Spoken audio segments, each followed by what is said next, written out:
Bismillahirrahmanirrahim. Assalamualaikum warahmatullahi wabarakatuh. Pada yang terhormat Bapak Kepala SMA Negeri 1 Pager Barang atau yang mewakili Bapak Ibu Waka atau Wakil Kepala Sekolah, kemudian Bapak Ibu Guru hebat yang bersedia dan sudi kiranya untuk hadir di sini dalam acara diseminasi budaya positif di aksi nyata modul 1.4. Kami di sini ada berempat calon guru penggerak. Yang pertama saya Agus Sucipto, kemudian Ibu Ida Yunia Triasuti, Muhammad Bistan Ilham, dan Pak Riza Suryadi. Ya, di sini kami akan menyampaikan diseminasi tentang budaya positif. Namun sebelumnya, syukur alhamdulillah kita panjatkan kepada Allah Subhanahu wa taala karena kita sudah diberi kesehatan, sehat walafiat, jasmani dan rohani, sehingga kita bisa berkumpul di sini dalam acara diseminasi budaya positif. Dan sholawat serta salam tak lupa kita aturkan kepada junjungan kita Nabi besar Muhammad SAW yang memberi kita dari jalan kegelapan sampai menuju jalan yang terang benderang. Sebelum kita buka, mari kita buka acara pada kesempatan hari ini dengan membaca umul kitab Al-Fatihah.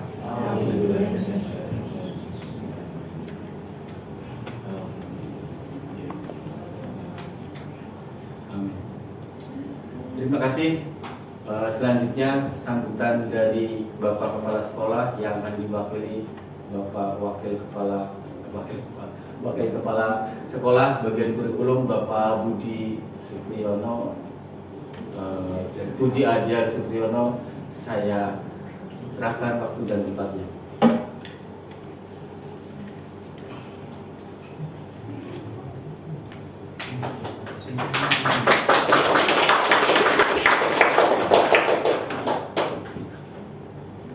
Assalamualaikum warahmatullahi wabarakatuh.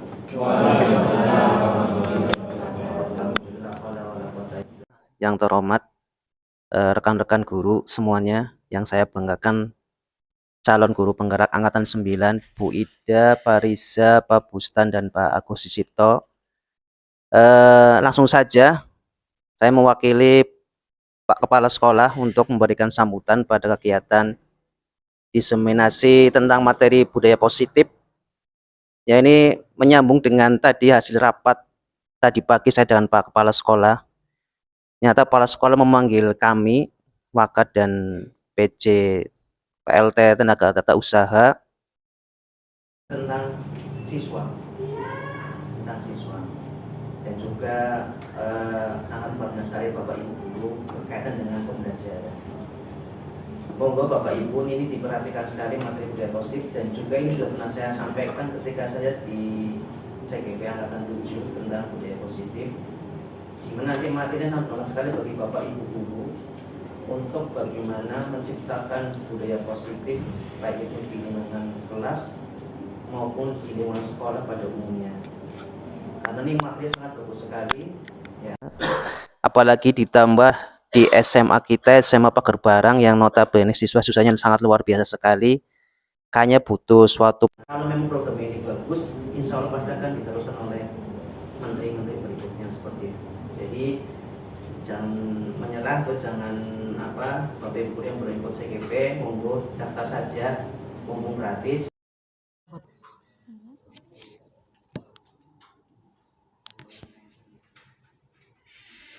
Oke, bismillahirrahmanirrahim. Kita mulai materi yang pertama. Materi yang akan disampaikan oleh saya sendiri, Agus Sucipto SPD, Guru BK SMA Negeri 1 Pager Barang, yaitu unsur budaya positif.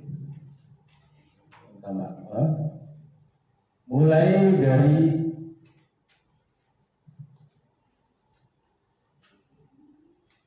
perubahan paradigma belajar, disiplin positif, kemudian motivasi perilaku dan kebutuhan dasar manusia, posisi kontrol restitusi, keyakinan kelas, dan segitiga restitusi.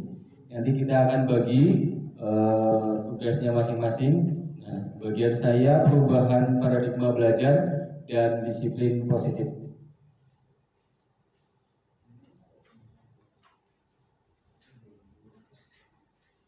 Sebelum kita mulai, coba Bapak Ibu bisa berdiri sebentar.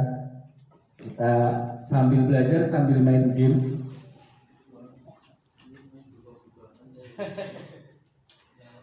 Ya, Pak Bustan bisa sampingnya Pak Furkon biar ada pasangannya. Nah, ini kita berpasang-pasangan ya.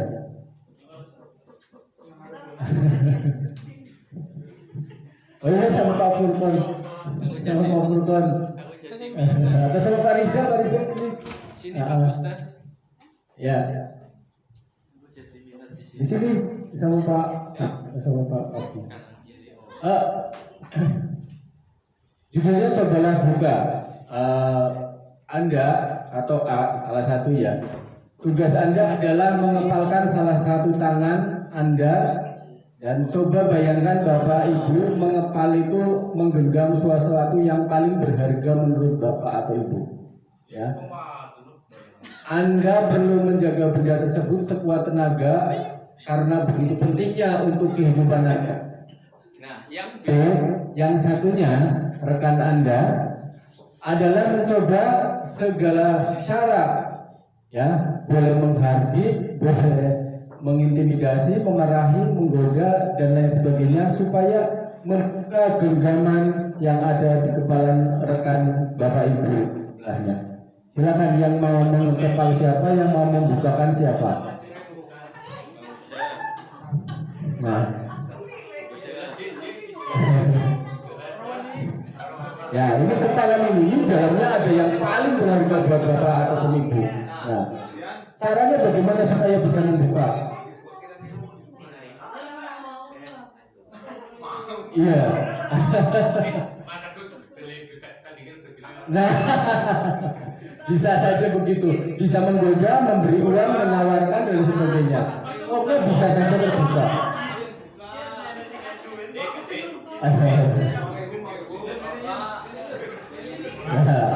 Oke. Ada yang sudah bisa? Ada yang sudah bisa membukakan?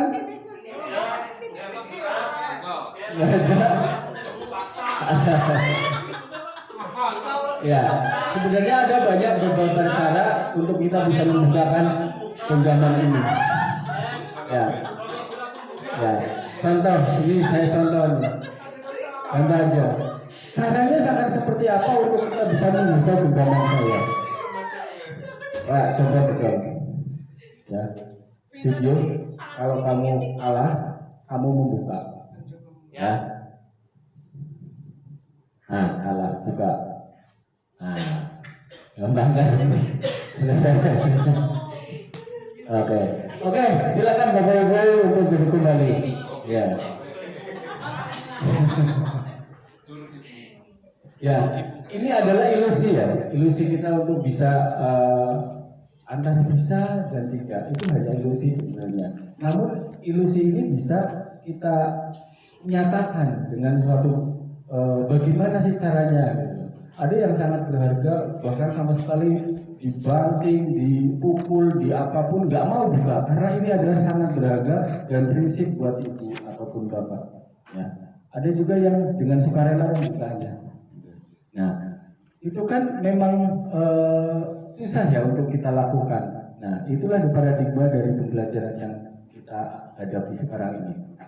Nah, kita muncul teori kontrol dari seorang psikiater pendidik, Dr. William Glasser, dalam teori kontrol atau kontrol teori yang kemudian hari berkembang dan dinamakan choice theory. Ya, meluruskan beberapa miskonsepsi tentang makna kontrol. Ya, ilusi guru mengontrol murid. Ya, apakah itu hanya sekedar ilusi saja atau bisa dibuktikan dengan nyata? Kemudian ilusi bahwa semua penguatan positif efektif dan bermanfaat. Ilusi bahwa kritik dan membuat orang merasa bersalah dapat menguatkan karakter. Ilusi bahwa orang dewasa memiliki hak untuk memaksa. Nah, ini adalah sebuah ilusi, dan ilusi itu bisa saja nyata, bisa saja tidak, tergantung dari diri kita untuk bisa cara merubahnya. Oke, ada yang selanjutnya, ini kaitannya dengan kontrol teori tadi ya, kontrol emosi, kontrol teori kontrol tadi. Stimulus respon sampai menuju ke teori kontrol. Stimulusnya, realitas kebutuhan kita sama. Nah, teori kontrolnya, realita kebutuhan kita itu berbeda. Masing-masing mempunyai kebutuhan yang berbeda. Kemudian semua orang melihat hal yang sama. Nah, setiap orang memiliki gambaran yang berbeda. Itu teori kontrolnya. Kemudian yang ketiga, kita mencoba mengubah orang agar berpandangan sama dengan kita. Nah, teori kontrolnya, kita berusaha memahami pandangan orang lain tentang dunia. Selanjutnya sampai ke bawah ya, model berpikir menang dan kalah, model berpikir menang-menang. Antara stimulus responnya dengan teori kontrolnya itu bisa berbeda dengan nyatanya. Itu teori kontrol yang kita pelajari. Baik, selanjutnya, nah, sampai di sini ya Bapak Ibu, ini mengarah ke disiplin positif. Nilai-nilai kebajikan universal ini adalah disiplin positif ya, nilai-nilai kebajikan universal. Bapak Ibu, ini sudah tertulis di sana, ada profil pelajar Pancasila yang berlandaskan iman dan dakwah. Banyak sekali sebenarnya ya. Nilai-nilai kebajikan universal itu umum, kemudian yang berarti nilai-nilai kebajikan yang disepakati bersama, lepas dari suku bangsa, agama, bahasa maupun latar belakangnya. Nilai-nilai ini merupakan payung besar dari sikap dan perilaku kita, atau nilai-nilai ini merupakan fondasi kita berperilaku. Ini juga manusiawi ya. Nilai-nilai kebajikan adalah sifat positif manusia yang merupakan tujuan mulia yang ingin dicapai setiap individu. Nah, kita gambarkan di profil pelajar Pancasila. Yang pertama, beriman, bertakwa kepada Tuhan Yang Maha Esa dan berakhlak mulia. Yang kedua, mandiri, bernalar kritis, berkebinekaan global, bergotong royong, dan kreatif. Ini yang akan kita terapkan ke anak didik kita semua. Lanjut Bu. Ya, ini budaya positif, contohnya itu banyak sekali. Ya, misalnya apa Bapak Ibu barangkali sudah bisa menerawang, membaca. Kira-kira yang sudah diterapkan di sekolah ini itu bagian yang mana? Ada peduli, keterus-terangan, kebersihan, komitmen, belas kasih, percaya diri, ya. Belas kasihnya ada lagi, bertujuan, tenggang rasa, gotong royong, ya. Banyak sekali. Kira-kira yang sudah diterapkan di SMA Pagerbarang yang mana ya? Kreatif, gotong royong, semangat tadi Pak Iwan. Toleransi, tanggung jawab, Rajin, toleransi, semangat, Belas kasih ya. ya. Kemudian tanggung jawab. Sudah apa belum ya kalau tanggung jawab? Sudah diterapkan tapi memang belum maksimal gitu ya. Ya, sebenarnya banyak sekali ini. Ini PR kita semuanya. Apa yang menjadi The Virtuous Project atau proyek nilai-nilai kebajikan di sekolah itu yang sudah dipaparkan di sini masih banyak yang belum kita terapkan di sekolah kita. Ya, kejujuran kita menerapkan, tapi hasilnya memang belum maksimal. Prinsip kesetiaan, nah kesetiaan baik hati yang sedang digembur-gemburkan ini apa ya?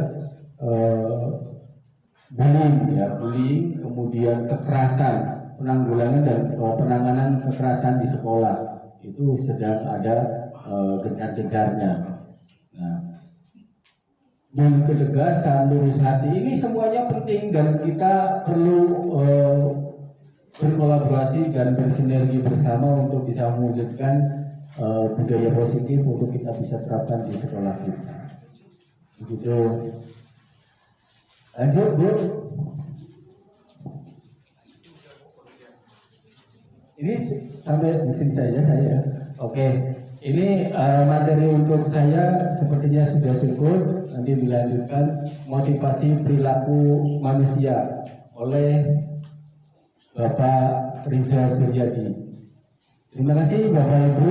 Kalau nanti ada umpan baliknya atau pertanyaan apa nanti bisa di sesi paling akhir nanti. Terima kasih dari saya. Wassalamualaikum warahmatullahi wabarakatuh. Waalaikumsalam warahmatullahi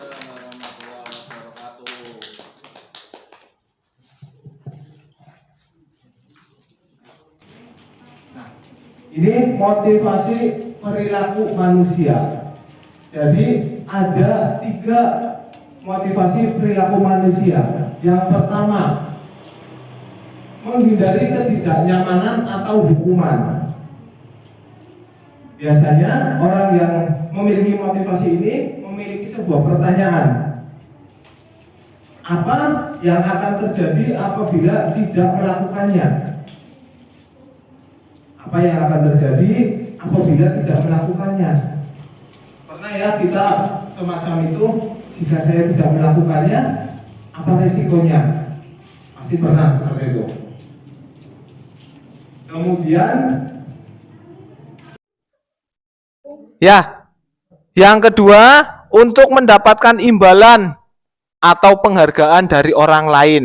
Kemudian yang ketiga menjadi orang yang mereka inginkan dan menghargai diri sendiri dengan nilai-nilai yang mereka percaya. Ya, jadi kita pun sama dengan siswa kita ya. Ketika bekerja ataupun belajar pasti memiliki motivasi-motivasi sendiri. Misalnya pada siswa, yang pertama kaitannya dengan menghindari hukuman. Mereka mau mengerjakan dengan alasan mereka takut dihukum. Kemudian kalau yang kedua mendapatkan penghargaan, mungkin Bapak Ibu Guru sering memberikan nilai yang bagus. Saya mau mengerjakan supaya nilai saya bagus dan nanti bisa diumumkan di teman-teman. Mungkin motivasinya itu. Untuk yang ketiga, menjadi diri sendiri atau menginginkan dan menghargai diri sendiri dengan nilai-nilai yang mereka percaya. Nah, ini muncul dari dalam hati sendiri. Contohnya kalau di dalam siswa itu mungkin di kelas ada 1-2 siswa tanpa disuruh pun mereka akan jalan sendiri. Nah, itu memiliki motivasi yang ketiga ini. Kalau di guru contohnya ya kami dari CGP tanpa disuruh pun kami menginginkan mencoba. Kalau saya motivasinya mungkin tidak dari 3 ini ya. Kalau saya penasaran apa itu CGP, seperti apa. Ternyata setelah dijalani ya mengasihkan, tantangannya luar biasa, banyak sekali. Begitu kaitannya dengan motivasi perilaku manusia. Selanjutnya Bu Ida. Selanjutnya di sini ada perbedaan antara hukuman, konsekuensi, dan restitusi. Kalau hukuman itu apa Bapak Ibu? Hukuman. Pernah Bapak Ibu menghukum siswa? Sering. Kalau membuat konsekuensi dengan siswa pernah? Sering. Kalau merestitusi? Belum pasti. Iya, pasti belum. Nah, hukuman. Kalau hukuman itu tindakan yang diberikan kepada individu atau kelompok atas kesalahan yang telah dilakukan dalam bentuk penderitaan dalam rangka perbaikan tingkah laku. kita pasti pernah menghukum siswa. Misalnya siswa tidak mengerjakan PR, langsung push up 10 kali. Nah, itu hukuman. Sifat dari hukuman itu adalah seketika. Jadi tidak terencana, langsung saja apa karepe gurune. Gitu.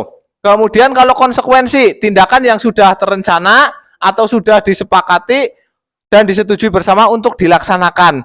Misal, saya pernah buat konsekuensi dengan siswa yang terlambat. Jika kamu terlambat lebih dari 15 menit, maka konsekuensinya kamu harus misalnya nanti pulang mengerjakan membersihkan ruang kelas. Kalau terlambat lagi, buat surat pernyataan. Selanjutnya restitusi. Proses menciptakan kondisi bagi murid untuk memperbaiki kesalahan mereka sehingga mereka bisa kembali pada kelompok mereka dengan karakter yang kuat. Ya, jadi kalau restitusi itu bagaimana cara kita itu menyadarkan siswa tanpa memberikan hukuman atau konsekuensi. Ya. Misalnya dipanggil anaknya, kemudian ya bagaimana nanti cara kita itu supaya siswa itu sadar, menyadarkannya bagaimana caranya. Nah, itu nanti dalam bentuk namanya restitusi. Selanjutnya Bu Ida. Nah, coba sekarang Bapak Ibu bedakan mana yang termasuk hukuman, konsekuensi, dan restitusi. Yang pertama, mencatat 100 kali di dalam buku kalimat saya tidak akan terlambat lagi karena terlambat ke sekolah. Hukuman apa konsekuensi? Hukuman ya. Kemudian yang kedua, lari mengelilingi lapangan basket 2 kali karena terlambat dari sekolah. Hukuman. Kemudian membersihkan coretan yang dibuatnya di meja tulis. Apa? Konsekuensi, ya. Kemudian yang terakhir, berdiri di depan kelas sambil mengangkat 1 kaki karena tidak bisa menjawab pertanyaan. Hukuman. Nah, jadi Bapak Ibu sudah mulai punya gambaran ya, apa itu hukuman, apa itu konsekuensi. Selanjutnya di sini ada ciri hukuman, konsekuensi, dan restitusi. Di sini ada identitas gagal, identitas sukses. Hukuman cirinya sesuatu yang menyakitkan harus terjadi. Ya, pasti seperti saya dulu pernah dihukum oleh guru saya, itu ya mungkin saat dulu itu menyakitkan, tapi kalau sekarang tidak ada rasa ya misalnya menyalahkan atau dendam, itu tidak ada. Konsekuensi sesuatu yang harus terjadi, misalnya sudah disepakati ya seperti tadi ya. Kemudian kalau restitusi merupakan pilihan. Kemudian hukuman tidak nyaman untuk murid atau anak untuk jangka waktu panjang. Kalau disiplin tidak nyaman untuk murid, anak untuk jangka waktu pendek. Restitusinya menguatkan untuk murid atau anak dalam jangka waktu panjang. Kemudian identitas gagal dari hukuman, korban mendapatkan keadilan. Korban bisa diabaikan, korban mendapatkan ganti. Yang terakhir, sistem tidak akan berjalan bila murid tidak takut. Kemudian memerlukan monitoring dan supervisi terus-menerus dari guru. Selanjutnya, murid belajar bertanggung jawab untuk perilakunya. Kemudian selanjutnya masih ciri hukuman, konsekuensi, dan restitusi berlaku hanya pada sebuah institusi, tidak berlanjut pada kehidupan nyata. Itu kalau hukuman. Jadi beda antara hukuman di sekolah dengan hukuman di masyarakat. Membantu penerapan mengikuti peraturan dalam masyarakat. Konsekuensi fokus pada pemecahan masalah dalam jangka waktu panjang, itu restitusi. Kemudian kalau kita canangkan atau kita tuangkan ke dalam kalimat, di sini ada kalimat negatif, netral, positif. Misalnya kalau hukuman, awas, kalau kamu lakukan lagi ya, nanti awas kamu. Kalau netral, lakukan apa yang saya katakan. Kalau restitusi itu positif, apakah hal yang sesungguhnya ingin kamu lakukan? Gitu. Kemudian yang terakhir, konsep diri buruk. Kalau konsekuensi, konsep diri baik. Kalau restitusi, konsep diri semakin kuat.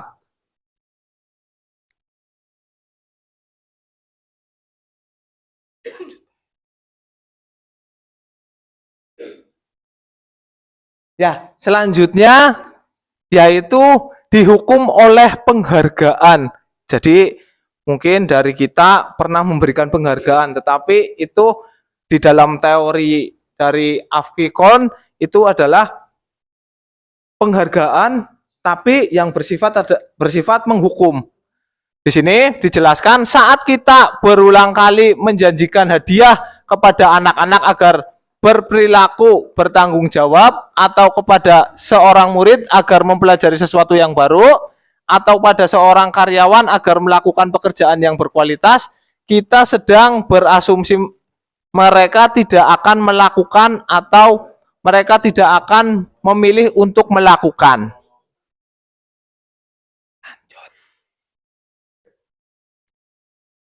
Nah, di sini di mana letak penghargaan? Yang pertama, penghargaan jangka pendek dan jangka panjang. Contohnya, penghargaan terus-menerus yang berakibat orang ketergantungan, maka akan kehilangan motivasi.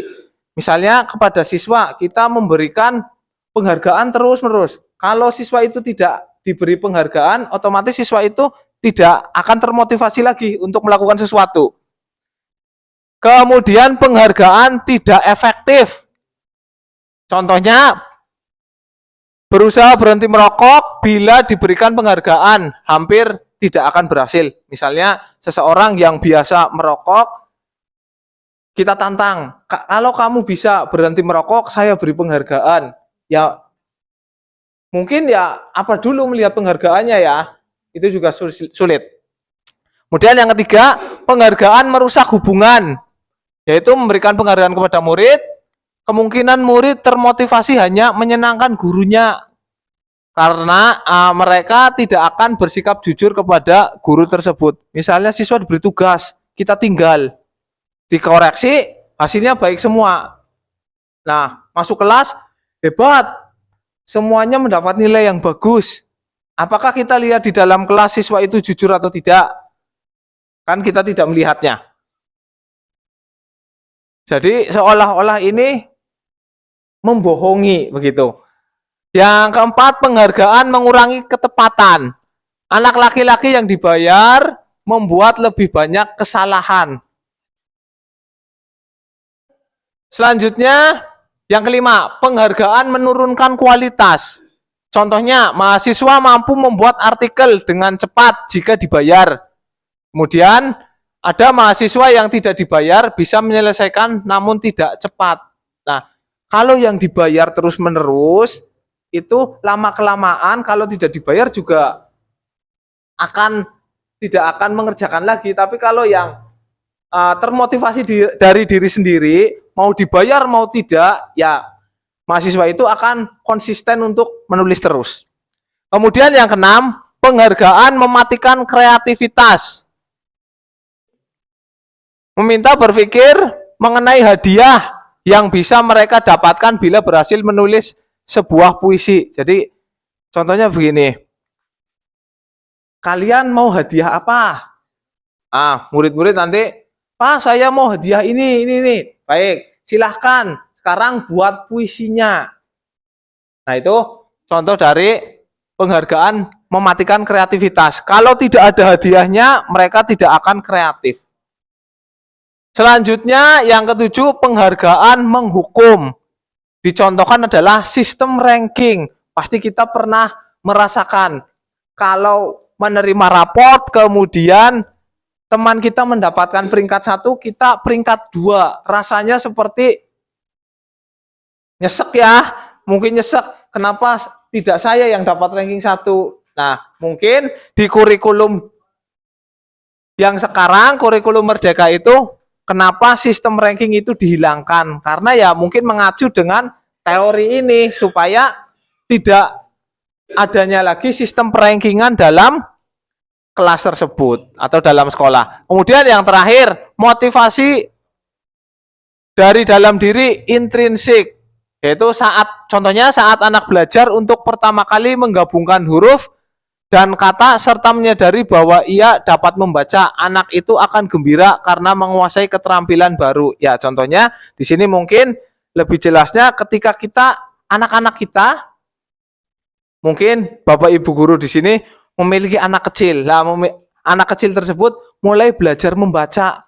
Kalau dia bisa membaca, otomatis dia akan senang ya, akan senang. Nah, itu muncul motivasi dalam dirinya atau motivasi intrinsik tanpa kita paksakan. Baik, demikian Bapak Ibu yang bisa saya sampaikan. Kurang lebihnya mohon maaf. Saya akhiri. Wassalamualaikum warahmatullahi wabarakatuh.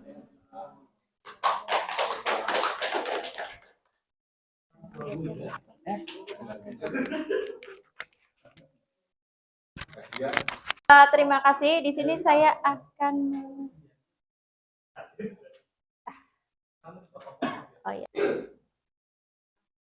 Oke, baik. Terima kasih. Di sini saya akan melanjutkan penyajian dari 2 materi sebelumnya.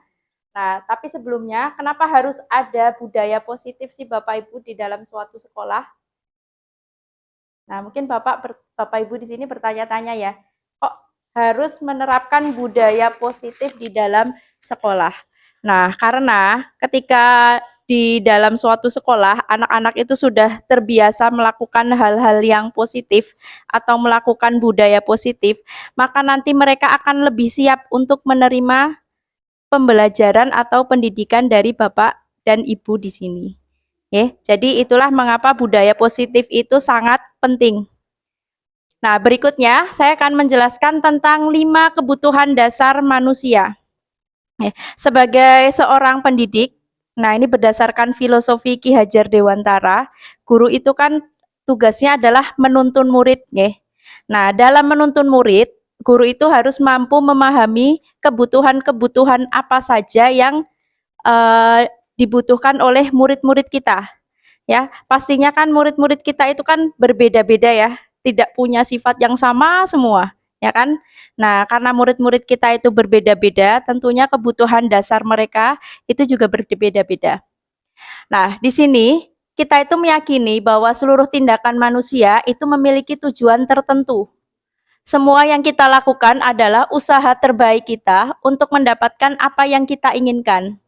Ketika kita mendapatkan apa yang kita inginkan, sebetulnya saat itu kita sedang memenuhi 1 atau lebih dari kebutuhan dasar kita. Nah, di sini ada 5 kebutuhan dasar manusia. Mulai dari kebutuhan untuk bertahan hidup, ya, kebutuhan untuk mempertahankan hidup kita atau survival, kemudian kebutuhan akan cinta dan kasih sayang, kemudian kebutuhan atas kebebasan, kemudian ada kebutuhan atas kesenangan, dan yang terakhir adalah kebutuhan atas penguasaan. Nah, untuk lebih jelasnya mungkin saya jelaskan melalui contoh di sini. Nah, di sini ada suatu kasus di mana Ibu Ambar itu adalah guru wali kelas dari kelas 2A di SD. Di SD Pelita Hati. Nah, dia sedang bingung menghadapi ulah salah satu murid di kelasnya, yaitu Doni. Beberapa anak di kelas 2A itu telah datang padanya dan mengeluhkan Doni yang sering meminta bekal makan siang dari teman-temannya. Bekal makan siang mereka dengan paksa, jadi memintanya dengan paksa. Jika Anda menghadapi situasi seperti Ibu Ambar, apa yang akan Anda lakukan? Nah, menurut Anda, kira-kira apa alasan Doni melakukan hal itu?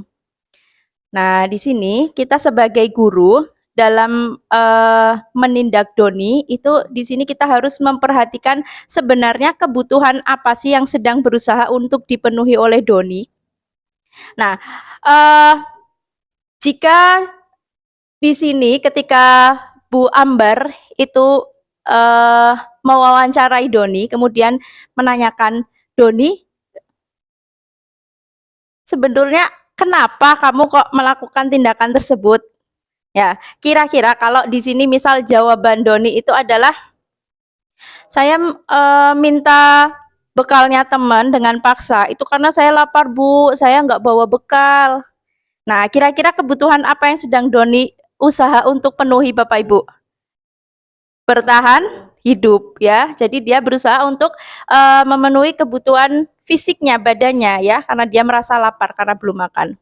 Kemudian yang kedua, jika jawaban Doni itu seperti ini, Ibu, saya di rumah itu tidak dibuatkan bekal oleh ibu saya. Kasih sayang ya. Jadi karena tidak menerima kasih sayang, nah itu tadi jawaban Doni. Kemudian misal jawaban ketiga seperti ini Doni, Ibu, saya senang ngerjain teman-teman saya, nanti biar mereka itu takut sama saya Bu, ya, biar mereka nanti takut sama saya. Kira-kira kebutuhan apa yang berusaha dipenuhi oleh Doni? Biar teman-temannya itu takut sama Doni. Nah, penguasaan ya, dia sedang mencoba memenuhi kebutuhannya atas penguasaan terhadap teman-temannya ya. Kemudian misal yang keempat, jawaban Doni seperti ini, Ibu, saya bosan dibawain bekal sama ibu saya, tapi nasi telur, terus saya pengen bekal teman saya Bu. Kira-kira apa? Kesenangan atau kebebasan? Ya, pengennya itu bekalnya tuh nggak yang dibawain ibunya terus. Iya, jadi kebutuhan yang berusaha dia penuhi adalah kebutuhan kebebasan. Nah, kalau kesenangan itu jawabannya seperti ini. Ibu, saya senang gangguin teman-teman saya, ngambil bekal mereka, saya umpetin kayak gitu. Nah, itu mungkin kebutuhan yang sedang berusaha Doni penuhi adalah kebutuhan akan kesenangan. Nah, itulah contoh bagaimana sikap-sikap anak dalam memenuhi kebutuhan dasarnya. Nah, selanjutnya materi berikutnya adalah 5 posisi kontrol seorang guru. Nah, di sini terdapat 5 posisi kontrol dari seorang guru. Yang satu adalah tipe guru penghukum. Yang kedua adalah tipe guru pembuat rasa bersalah. Ketiga adalah tipe guru sebagai teman. Keempat, tipe guru sebagai pemantau. Dan kelima adalah tipe guru sebagai manajer. Nah, tipe guru nomor 1 sampai dengan 3, ini di sini tipe guru yang biasanya kurang mampu untuk memunculkan motivasi intrinsik murid. Ya. Nah, tapi kalau tipe guru pemantau dan manajer itu biasanya dalam menindak murid itu bisa memunculkan motivasi intrinsik murid. Nah, tentu saja di sini posisi yang ingin dituju adalah posisi guru sebagai manajer. Nah, kira-kira sekarang Bapak Ibu kalau merefleksi diri sendiri, tipe guru macam apakah Bapak Ibu di sini?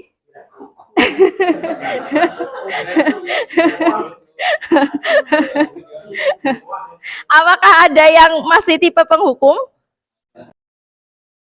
Nah, di sini ada beberapa ciri-ciri tipe-tipe guru nggih, Bapak Ibu.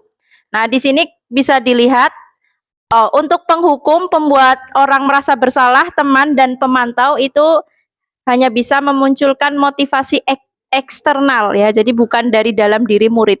Sedangkan kalau manajer, nah di sini bisa memunculkan motivasi intrinsik atau dari dalam diri murid. Kemudian sebagai penghukum dan pembuat rasa bersalah itu merupakan identitas gagal ya, jadi guru gagal.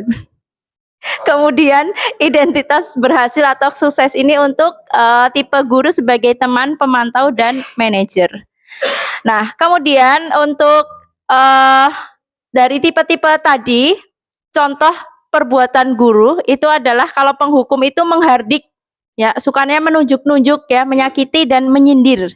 Kemudian kalau tipe pembuat orang merasa bersalah itu sukanya berceramah, ya. Tujuannya untuk menunjukkan kekecewaannya yang mendalam.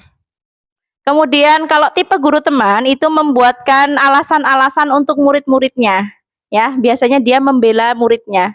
Kemudian kalau tipe guru pemantau itu sukanya menghitung dan mengukur, ya, berdasarkan data di sini, berdasarkan apa. Nah, jadi ada datanya. Kemudian kalau tipe guru manajer itu mengajukan pertanyaan-pertanyaan. Nah, kalau apa yang guru katakan, kalau tipe penghukum itu, kalau kamu tidak melakukannya, saya akan memberikan hukuman. Nah, seperti itu. Kalau tipe pembuat orang merasa bersalah itu, kamu sudah mengecewakan bapak atau ibu. Sukanya ngomongnya seperti itu. Kamu mengecewakan saya. Ya, sukanya berdrama. Nah, kemudian kalau tipe guru teman itu sukanya lakukan untuk bapak atau lakukan untuk saya lah, kayak gitu. Jadi kayak sama temannya sendiri ya. Ya sudah, nanti bapak atau ibu bantu bereskan. Nah, sukanya menolong muridnya. Nah, kalau tipe pemantau itu sukanya mengembalikan ke peraturan. Apa peraturannya? Apa konsekuensinya?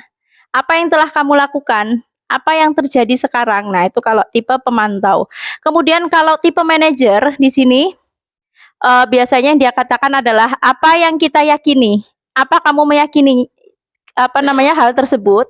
Kemudian kalau kamu meyakininya, maukah kamu memperbaikinya?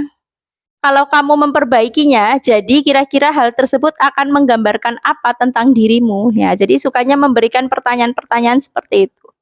Kemudian hasilnya, kalau tipe penghukum itu nanti anak akan cenderung memberontak, pendendam, dan menyalahkan orang lain. Sedangkan kalau pembuat orang merasa bersalah, itu anak akan menyembunyikan dan menyangkal, bahkan bisa berbohong. Kemudian kalau teman, itu membuat anak itu akan jadi ketergantungan terhadap gurunya.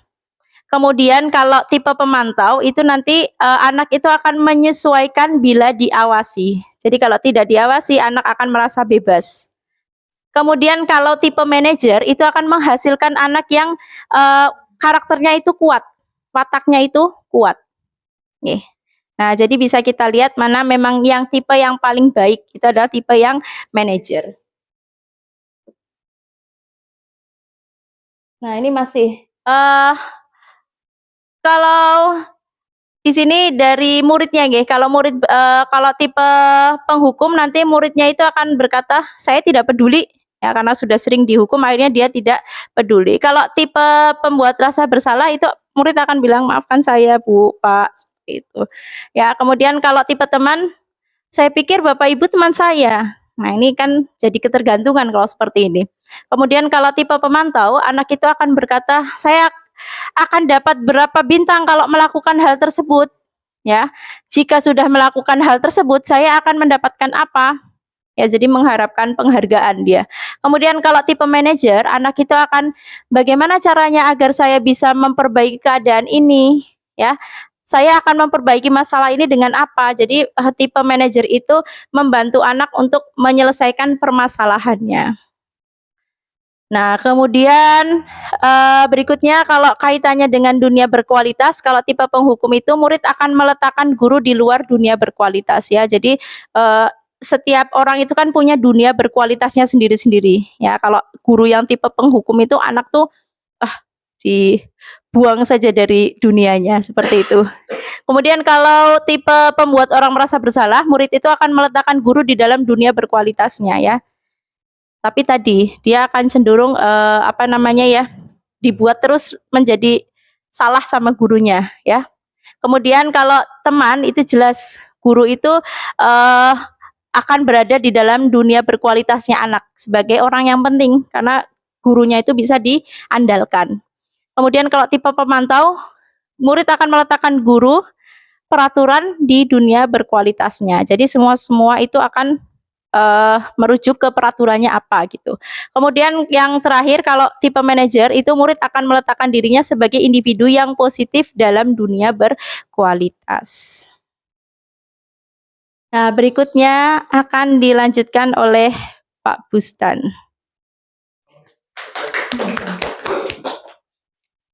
Oke, Assalamualaikum warahmatullahi wabarakatuh. Selamat sore semuanya.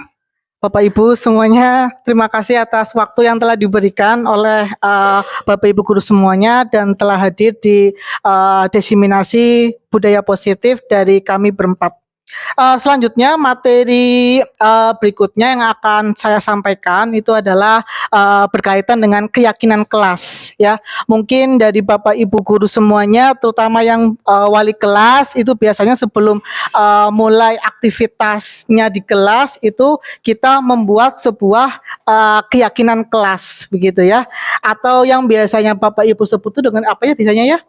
Iya, kesepakatan begitu ya. Jadi intinya kalau keyakinan kelas itu lebih abstrak nih Bapak Ibu nggih dan lebih dalam begitu dibandingkan dengan kesepakatan atau peraturan kelas begitu ya. Kalau peraturan kan biasanya dilarang membuang sampah pada apa sembarang tempat begitu ya. Tapi kalau untuk keyakinan kelas itu sifatnya lebih abstrak. Contohnya adalah kebersihan gitu atau disiplin begitu. Dan untuk keyakinan kelas di sini untuk tahapannya begitu. Tadi untuk pengertian sendiri adalah keyakinan kelas ini diperoleh dari nilai kebajikan universal ya yang disetujui oleh semua warga sekolah. Dalam hal ini adalah nanti murid atau siswa begitu. Di mana nanti tahapan-tahapannya itu nanti ada beberapa tahapan. Yang pertama adalah mencatat semua masukan-masukan para murid atau warga sekolah gitu ya di papan tulis ini atau di kertas besar ya biasanya itu ditulis di apa namanya di kertas ukuran poster begitu nggih untuk keyakinan kelas. Kemudian yang kedua menyusun keyakinan kelas sesuai prosedur pembentukan keyakinan sekolah atau kelas. Jadi nanti setelah siswa itu maju ke depan satu-satu untuk menempelkan kesepakatan yang telah dibuat, dan nanti diubah kalimat daripada kalimat negatif menjadi kalimat positif begitu, nggih. Kemudian yang ketiga nanti tinjau kembali daftar curah pendapat yang sudah dicatat, di mana nanti untuk dicari nilai kebajikannya dari kesepakatan kelas yang siswa-siswi kita telah buat begitu.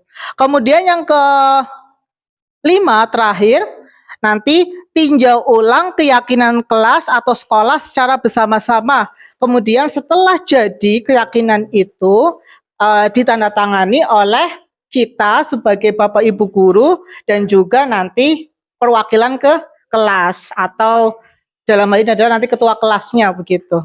Nah ini adalah prosedur untuk membuat kesepakatan ke kelas atau keyakinan kelas begitu. Iya. Nah, ini sebagai contoh untuk keyakinan kelas, di mana contoh yang pertama, begitu ya, setiap anggota kelas perlu belajar, ya, setiap anggota kelas perlu senang, setiap anggota kelas perlu melakukan tugas, setiap anggota kelas perlu saling menghargai, setiap anggota kelas perlu merasa aman. Lah dari sini ini kan baru semacam kayak kesepakatan, ya, belum menjadi sebuah keyakinan atau belum ada nilai kebajikannya begitulah ya. Kemudian setelah diturunkan, setelah kalimatnya diturunkan akan menjadi seperti ini, ya. Dari setiap anggota kelas perlu belajar nanti, contohnya nanti selalu bersikap positif begitu. Kemudian setiap anggota kelas perlu senang, senantiasa menjadi diri yang terbaik. Kemudian percaya dan menghormati orang lain serta barang miliknya. Kemudian berkomitmen terhadap setiap tugas dan senantiasa saling membantu. Dari sini nanti diturunkan lagi menjadi kalimat istilahnya itu apa ya, kebajikan begitu, nilai kebajikannya begitu. Lah ini nanti ada contohnya nilai kebajikan dari selalu bersikap positif itu adalah hormat ya. Bisa nanti ditambahkan dengan kata-kata pendukungnya. Kami meyakini bahwa sangat penting untuk menghormati semua orang dan barang milik orang lain. Nah, ini bisa menjadi contoh nanti untuk ditulis dalam keyakinan ke kelas. Kemudian yang kedua, bekerja. Nah, nanti kalimatnya bisa seperti ini. Kami meyakini bahwa sangat penting untuk mengerjakan segala pekerjaan atau mengikuti kegiatan yang telah ditugaskan. Begitu. Kemudian yang ketiga, nilai kebajikan yang bisa dicontohkan itu adalah diterima dan dimiliki. Kalimatnya bisa kami meyakini bahwa sangat penting untuk merasa diterima pada suatu kelompok dan saling peduli satu dengan yang lain, saling menghargai, toleransi begitu. Nah, ini adalah salah satu contoh mengenai pembuatan keyakinan kelas begitu. Kemudian materi yang selanjutnya atau ini yang terakhir itu adalah mengenai segitiga restitusi. Mungkin tadi di sebelumnya sudah dijelaskan mengenai restitusi, Bapak Ibu. Intinya itu apa? Restitusi itu tadi adalah penyelesaian masalah, jadi antara siswa yang bermasalah dengan Bapak Ibu guru begitu. Jadi yang namanya segitiga restitusi itu pasti bentuknya adalah segitiga, di mana nanti yang pertama itu adalah menstabilkan identitas, begitu, kemudian yang kedua adalah validasi tindakan yang salah, itu berarti di sisi kanan, Kemudian yang ketiga itu ada menanyakan keyakinan, itu berada di sebelah kiri, Jadi yang pertama tadi adalah menstabilkan identitas. Jadi biasanya kan kalau kita ada murid yang melakukan kesalahan, kita langsung pokoknya kon salah gitu ya, tanpa tahu menahu mengenai apa alasan dibalik itu semua, Jadi menstabilkan identitas ini bisa saja setiap orang itu pasti punya kesalahan. Bapak Ibu pun juga pernah melaksanakan atau melakukan kesalahan begitu, ya. Atau kamu bukan satu-satunya orang kok yang berbuat salah begitu. Jadi distabilkan dulu identitasnya begitu. Kemudian setelah menstabilkan identitas, segitiga di sisi yang kedua itu ada validasi tindakan yang salah. Jadi intinya itu ditanyakan alasan kenapa kalian melakukan itu. Contohnya apa? Mungkin kenapa sih kamu itu tidak mengerjakan PR? Nah, pasti kan ada alasannya. Bisa saja mungkin alasannya kecapean atau bantu orang tua di rumah mungkin sampai malam, jadi akhirnya tidak mengerjakan tugas begitu, Nah, ini kalimatnya bisa kamu tentu punya alasan mengapa melakukan itu. Kemudian adakah cara yang lebih efektif untuk mendapatkan apa yang kamu butuhkan begitu. Jadi intinya itu ditanyakan alasannya dibalik kesalahan yang telah dilakukan oleh siswa atau murid.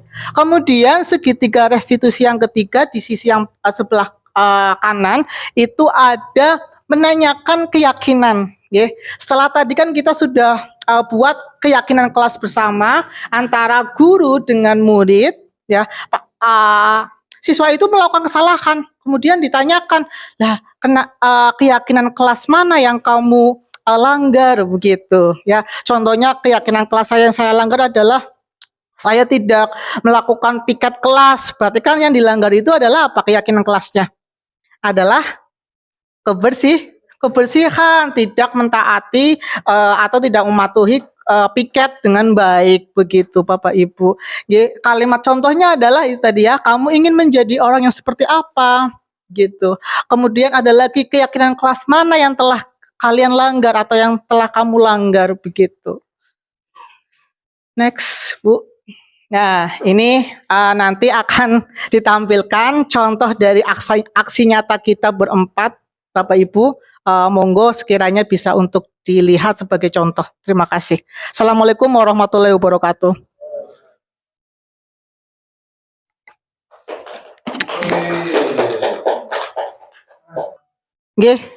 Ya. Ini adalah salah satu contoh daripada pembentukan keyakinan kelas sesuai dengan prosedur yang dibuat begitu nih Bapak Ibu. Nah, ini yang pertama ini adalah menyampaikan konsep keyakinan kelas. Jadi sebagai guru kita harus mengkonsepkan dulu mengenai apa yang akan kita buat begitu ya, tentang kesepakatan kelas yang akan dibikin atau disepakati begitu. Oke.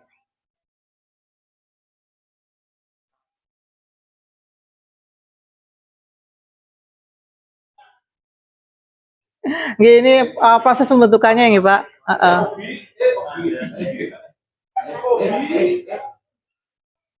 Ya, ini kelas 13. Kebetulan kelas saya sendiri nggih, pas pelajaran gitu.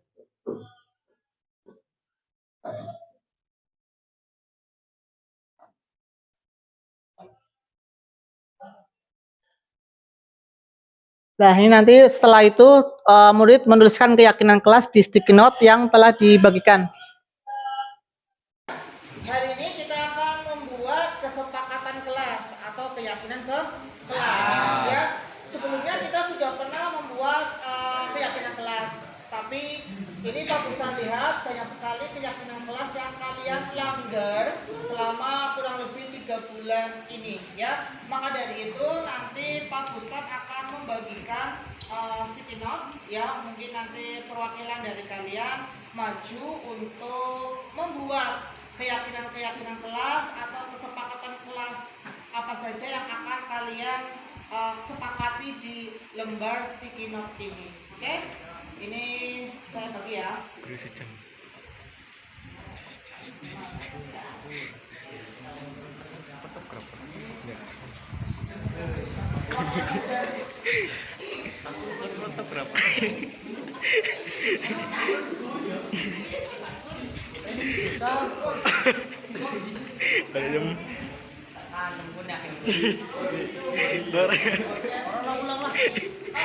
Kalian menulis ya keyakinan kelas yang menurut kalian cocok untuk diterapkan di kelas kita ya. Kemudian nanti kalian maju ke depan untuk menempelkannya di papan yang sudah Pak Bustan buat ya.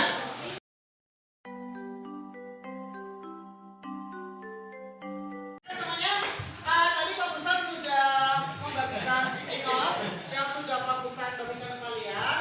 Silakan kalian tempelkan dahulu sticky note yang kalian tulis untuk ditempelkan di papan yang sudah Pak Bustan tempel di papan tulis ya. Silakan, ayo satu, jadi nomor.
kegiatannya, ya. Kemudian harus melaksanakan tugas kita sesuai dengan jadwalnya. Itu berarti nilai kebajikannya adalah kebersihan. Silakan tulis maju depan. Tadi yang kebersihan. Ya, Mas. Kebersihan. Oke, terima kasih. Selanjutnya, apa lagi? Ya, silakan.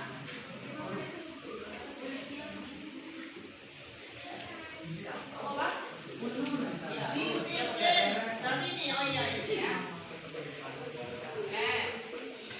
Dilarang main HP, dilarang bicara menggunakan, berarti disiplin.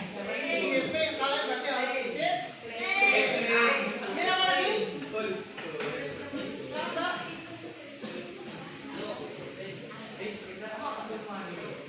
Ya, solidaritas. Persikulan, tidak ada gegengan, berarti masuknya solidaritas antar teman. Harus menghargai antar teman. Tidak boleh bully, ya, baik bully secara verbal maupun fisik, itu tidak boleh. Kemudian yang terakhir, ayo ada lagi nggak? Silakan Pak, silakan.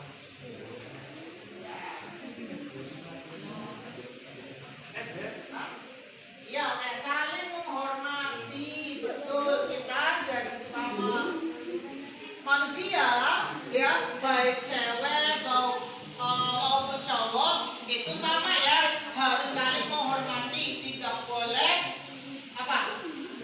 Tidak boleh nggak saling menghormati ya. Contohnya kita nanti kalau berbeda pendapat itu harus apa? Harus saling menghormati, ya, nggak boleh menyela, gitu ya. Masa ibunda terakhir. Mas, ya, peduli antar sesama, ya. Oke, terima kasih. Ya.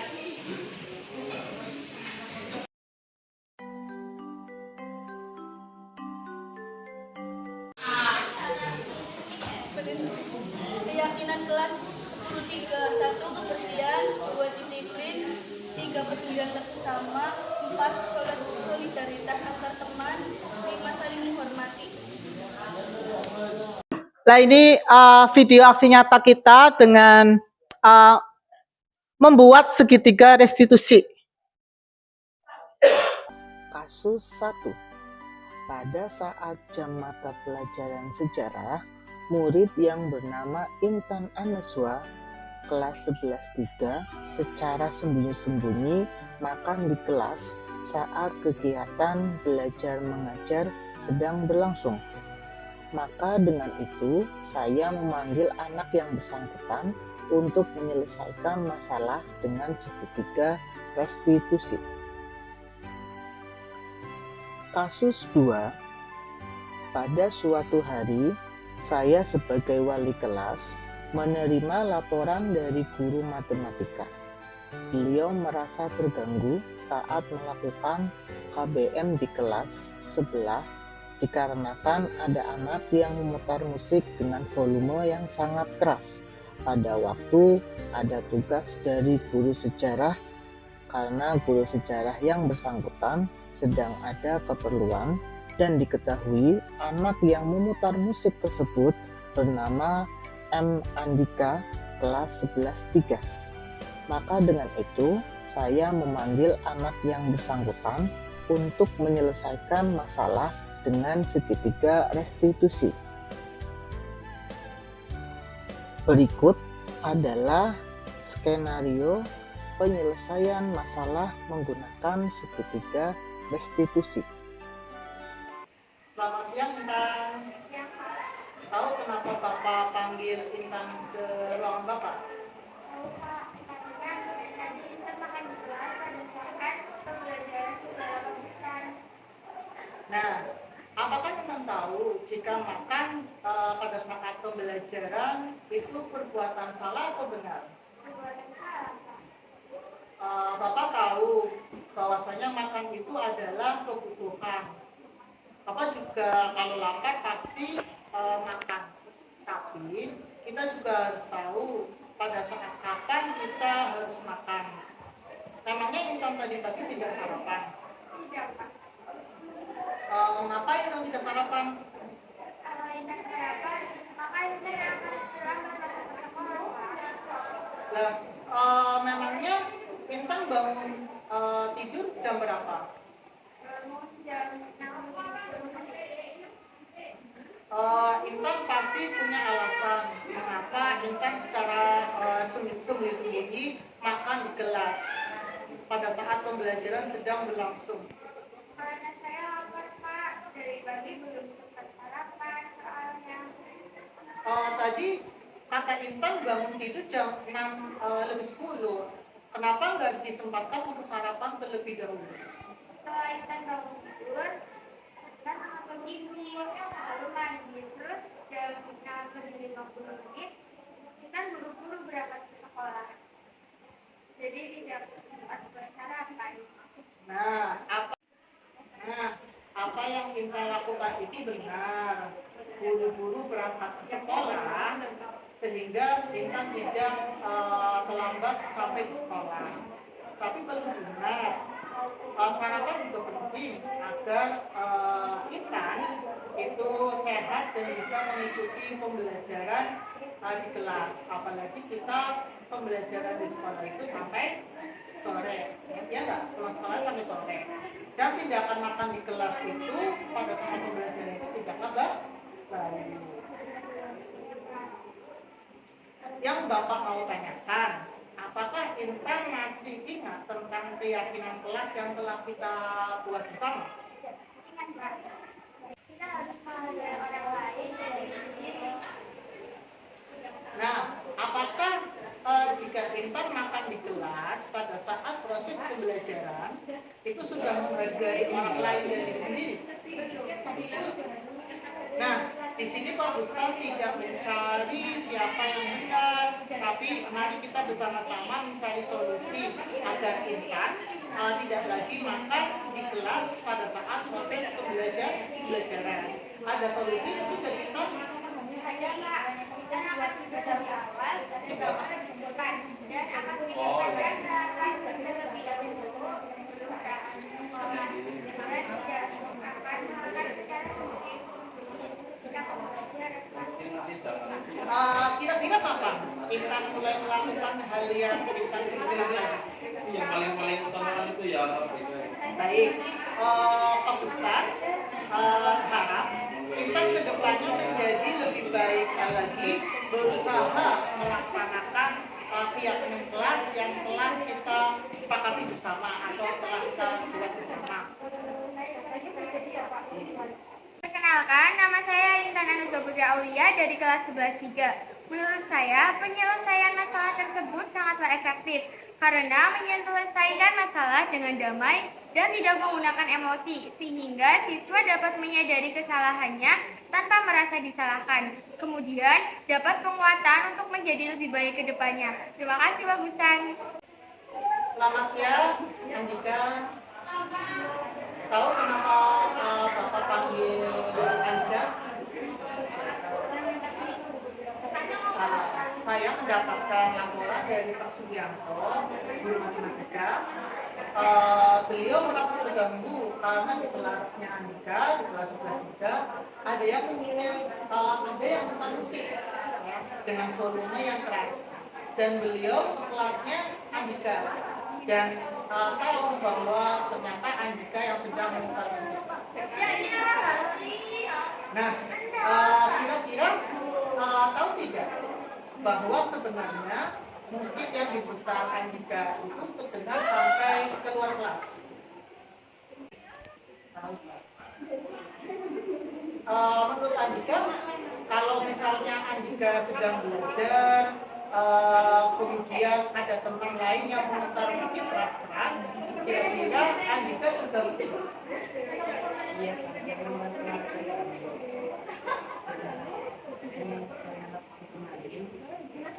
mengganggu orang lain. Setiap orang pasti punya kesalahan, itu manusiawi Andika. Pak Guru juga pasti pernah membuat kesalahan. Tapi Pak Guru ini Andika tidak mengulangi kesalahan yang sama lagi. Andika pasti punya alasan mengapa Andika memutar musik dengan keras.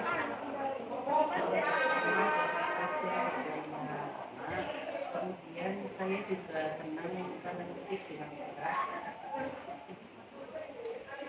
Yang dilakukan Andika boleh-boleh saja, akan tetapi Andika juga harus tahu juga untuk menghormati teman yang lain agar merasa tidak terganggu.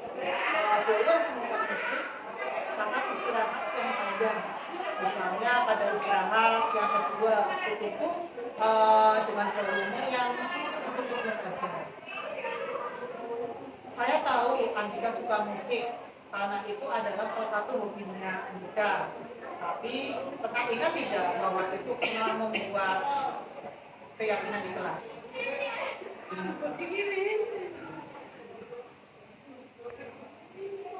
Ini adalah kita harus menghormati teman sekelas dan teman dari kelas lain juga kan? Nah, yang dilakukan Andika tadi menyimpang dari keyakinan kelas tidak? Andika bersedia tidak untuk tidak mengulangi hal yang sama dan memperbaiki hubungan dengan teman-teman atau guru yang merasa terganggu. Nah, apa yang seharusnya Andika lakukan?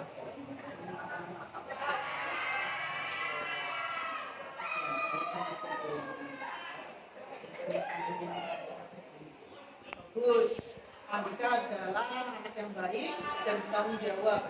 Kalau begitu, silahkan nanti apabila istirahat, Andika bisa melakukannya.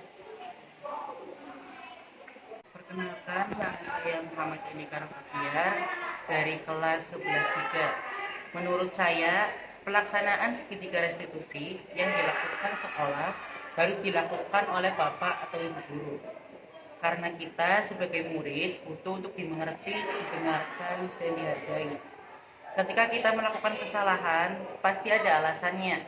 Bukan langsung dihakimi atau dimarahi tanpa mendengarkan alasan kita melakukan hal tersebut. Ketika kita dipercaya dan diarahkan untuk berdiskusi, mencari solusi, dan memperbaiki kesalahan kita, saya yakin pasti bisa memperbaikinya. Jadi saya harap Bapak atau Ibu guru pun dapat membimbing kita dalam menemukan solusi ketika kita melakukan kesalahan. Terima kasih.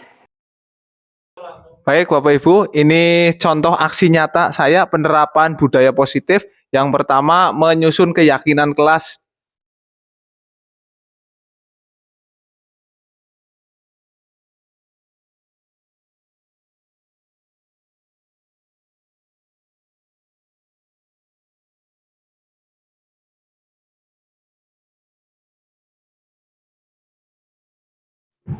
Assalamualaikum warahmatullahi wabarakatuh. Waalaikumsalam warahmatullahi wabarakatuh. Selamat pagi. Pagi. Apa kabar hari ini? Baik. Sehat ya? Baik, alhamdulillah. Sebelum memulai pembelajaran supaya kelas kita menjadi nyaman, tenang, tertib, dan kondusif, kita akan mencoba membuat keyakinan kelas. Jadi tidak akan ada yang namanya peraturan lagi. Kalau peraturan, itu kan kalian merasa tertekan ya, harus mengikutinya. Tapi kalau nanti kita membuat keyakinan, ini adalah sesuatu yang kita sepakati bersama. Jadi kalian tidak merasa tertekan untuk melakukan. Bisa dipahami? Baik. Pak Guru akan membagikan kertas post-it ya. Nanti kalian tuliskan keyakinan-keyakinan yang kalian inginkan di kelas itu seperti apa. Saya ingin suasana kelas seperti ini misalnya. Bisa dipahami ya? Ya. Pak Guru bagikan dari sini.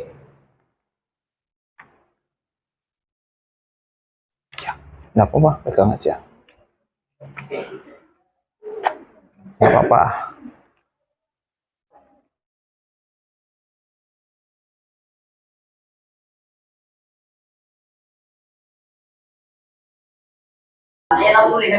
Bisa saya langsung.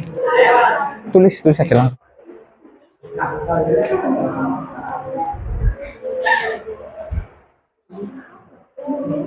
Sudah ditulis. Ya, nanti tinggal. Ya, sudah selesai? Ya. Baik, silahkan jika sudah selesai ditempel masing-masing di kertas depan. Silahkan. Ayo, maju.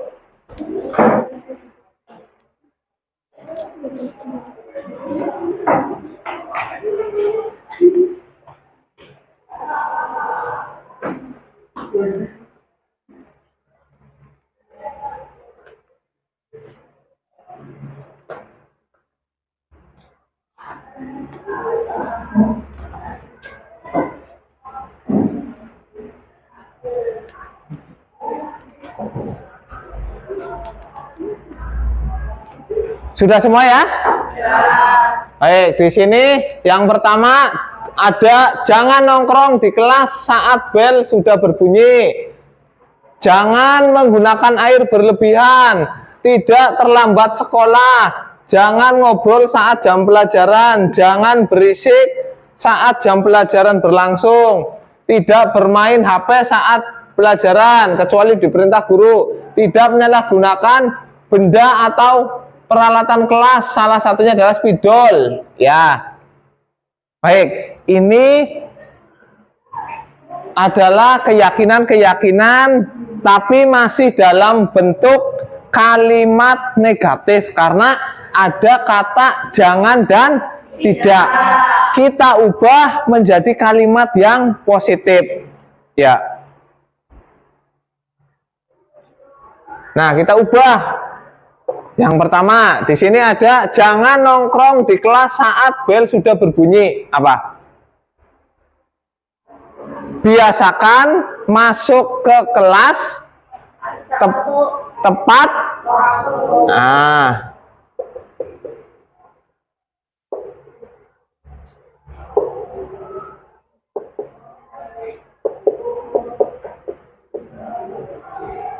Yang kedua, tidak boleh tidur di kelas.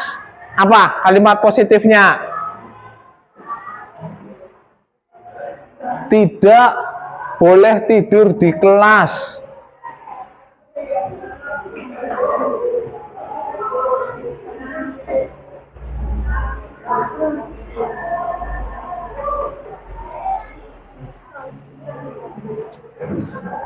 Aduh.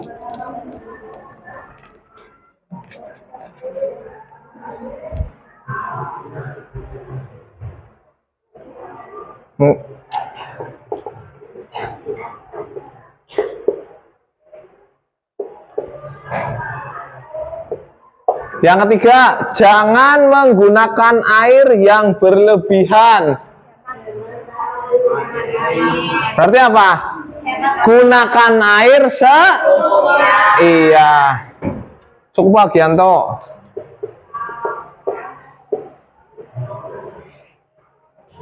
Tidak terlambat masuk sekolah atau biasakan masuk kelas tepat waktu. Kira-kira nilai apa yang ada di dalamnya? Yang pertama. Yang pertama adalah disiplin ya. Yang kedua, tertib dalam kelas. Sama disiplin. Kemudian gunakan air secukupnya. Peduli lingkungan.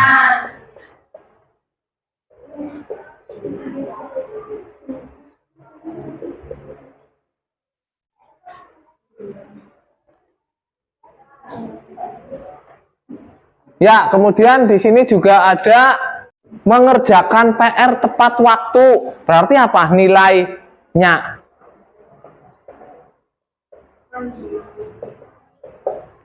Gitu ya. Baik, dari kesepakatan yang sudah kalian sepakati, kalian tulis. Kalian sepakat atau tidak dengan sepakat? Apakah ada yang tidak sependapat atau tidak setuju? Setuju semua? Baik, semoga ini bisa kita terapkan dengan konsisten dan pembelajaran di kelas menjadi nyaman dan menyenangkan. Baik, sekarang kita mulai pembelajarannya.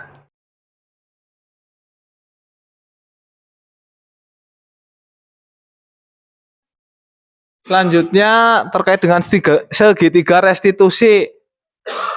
Nah, ini saya merestitusi Abi kelas 10-6.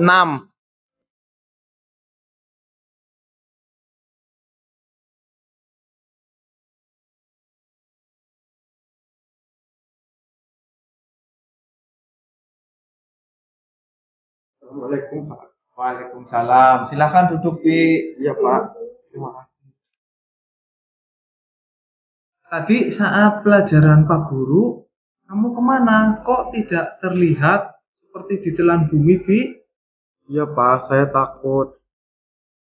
Lalu kemana kamu pergi? Bersama siapa? Apa yang kamu lakukan? Saya pergi ke kantin Pak. Saya sendirian dan saya bermain game Mobile Legends. Oh begitu. Ya, setiap orang pasti pernah melakukan kesalahan. Coba kamu pikirkan. Perbuatanmu tadi benar atau salah? Salah Pak. Saya sudah melanggar aturan dan membuat Bapak jadi khawatir dan juga bisa dimarahi orang tua saya jika tahu saya membolos. Ya, betul. Kenapa kamu melakukannya? Kemarin saya takut di sekolah karena banyak tugas yang belum saya kerjakan, Pak.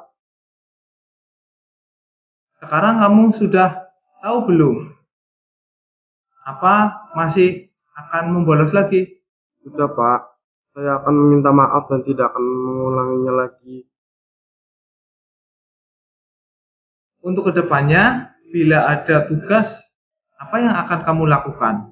Apa yang akan kamu lakukan untuk memperbaiki kesalahan kamu?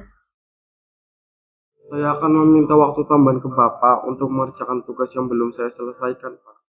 Baik, semoga kamu mendapatkan pembelajaran yang bermakna dari kesalahan yang kamu perbuat. Iya, Pak. Terima kasih.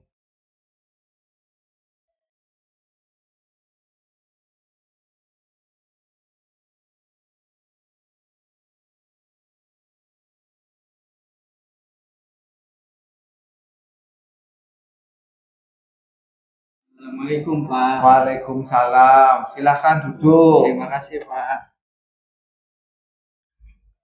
Tahu tidak, kamu Pak Guru panggil ke sini? Tidak tahu Pak. Kira-kira kamu tahu tidak siapa yang mencoret-coret fasilitas sekolah dengan gambar-gambar yang tidak baik? Itu saya Pak. Oh, ya. Memang tidak ada siswa yang sempurna. Pasti semua siswa pernah melakukan kesalahan. Iya Pak, saya minta maaf. Kenapa kamu sampai mencoret-coret fasilitas sekolah? Tangan saya gatal Pak dan langsung berimajinasi kalau melihat tembok yang bersih. Tindakanmu benar atau salah? Salah Pak, saya membuat fasilitas sekolah jadi kotor. Ya, betul. Lalu, apa yang akan kamu lakukan? Saya akan bertanggung jawab untuk membersihkan coretan itu dan saya tidak akan mengulanginya lagi. Baik, Bapak senang kamu sudah berani mengakui perbuatanmu. Depan kamu bisa belajar dari kesalahan yang pernah kamu buat sebelumnya. Terima kasih Pak. Assalamualaikum warahmatullahi wabarakatuh. Nama saya Husna Bifadilah dari kelas 10-6. Terima kasih Pak, saya sudah diajak diskusi dengan Pak Riza tanpa dimarahi. Saya telah menemukan solusi atas permasalahan saya sendiri. Saya telah menyadari perbuatan dan kesalahan yang saya lakukan. Saya tidak akan mengulangi perbuatan saya membolos saat jam pelajaran. Wassalamualaikum warahmatullahi wabarakatuh. Assalamualaikum warahmatullahi wabarakatuh. Perkenalkan, saya Arif Fadilah, kelas 10-6.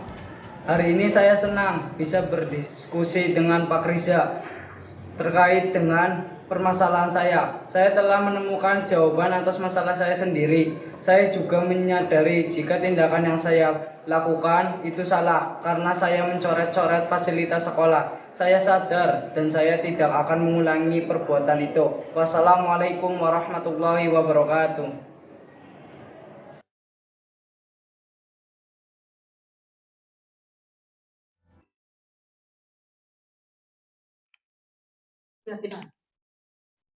Nah, video berikutnya adalah saya membuat keyakinan kelas.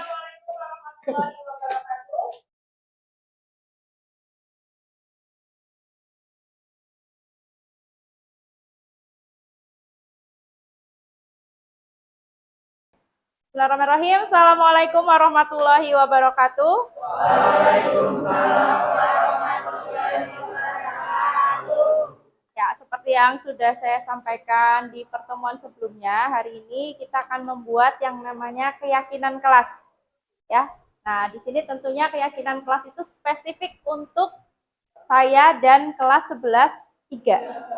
Nah, kita mulai untuk membuat keyakinan kelas. Di sini nanti kita buat bersama-sama ya. Jadi kita akan berdiskusi. Nah, lanjut ke slide berikutnya. Nah, di sini saya kenalkan terlebih dahulu dengan yang namanya nilai-nilai kebajikan universal. Ya. Nah, apa itu nilai-nilai kebajikan? Nilai-nilai kebajikan itu adalah segala sifat positif yang ada di diri manusia yang merupakan tujuan mulia yang hendak dicapai oleh setiap individu. Ya, di sini ada banyak sekali nilai-nilai kebajikan universal. Kenapa disebut universal? Karena sudah disepakati oleh seluruh umat manusia, ya, mendunia. Jadi tidak hanya di Indonesia saja. Nah, di sini nilai-nilai kebajikan universalnya ada banyak sekali yang bisa kita lihat. Ada peduli, keterus-terangan, kebersihan, komitmen, belas kasih, percaya diri, bertujuan, bertenggang rasa, gotong royong, rajin, keberanian, kesantunan, kreatif, semangat, kedermawaan, kejujuran, harga diri, rendah hati, integritas, kebahagiaan, keadilan, baik hati, kesetiaan, berprinsip, bersahaja, keteraturan, kedamaian, keteguhan hati, kemudian ada rasa hormat, tanggung jawab, pengabdian, bijaksana, bersyukur, toleransi, percaya, lurus hati, ketegasan, dan pengertian. Tidak hanya ini ya, ini hanya contoh saja. Masih ada banyak sekali nilai-nilai kebajikan universal. Ya, di mana semuanya pasti merupakan sifat positif, nggak ada yang negatif. Nah, kenapa saya kenalkan ini dulu? Karena tujuan kita untuk membuat kesepakatan atau keyakinan kelas itu adalah untuk mencapai nilai-nilai kebajikan universal.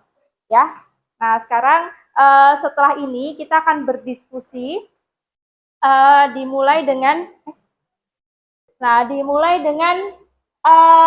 peraturan kelas apa saja yang biasanya harus ada di dalam kelas. Nah, misal saya contohkan ya, di dalam kelas peraturannya adalah harus menjaga kebersihan. Nah, coba sekarang mari kita berdiskusi. Ada nggak yang mau menyampaikan peraturan kelas yang harus ada di kelas kita itu apa saja? Angkat tangan. Ya, coba silahkan Naila. Oh ya, dari Naila, minta surat izin BK jika terlambat masuk kelas. Ya, Afif apa Afif? Oh, bagus.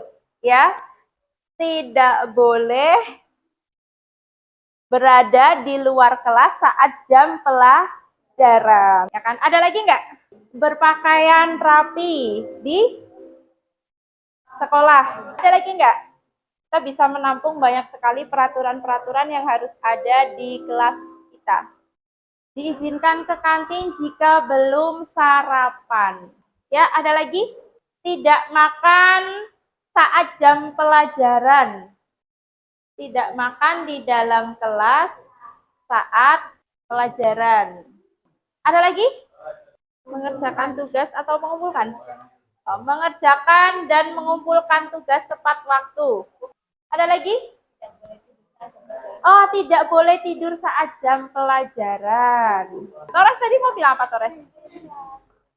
Oh, dilarang memakai make up. Yang laki-laki apa yang perempuan ini? Oh, laki-laki dan perempuan. Ada lagi yang mau disampaikan atau sudah cukup ini saja? Cukup? Ya, cukup. Nah, sudah kita tuliskan ada 8 peraturan ya. Yang pertama, minta surat izin BK jika terlambat jam pertama, masuk jam pertama ya. Kemudian yang kedua, tidak boleh di luar kelas saat jam pelajaran. Kemudian yang ketiga, berpakaian rapi. Yang keempat, diizinkan ke kantin jika belum sarapan.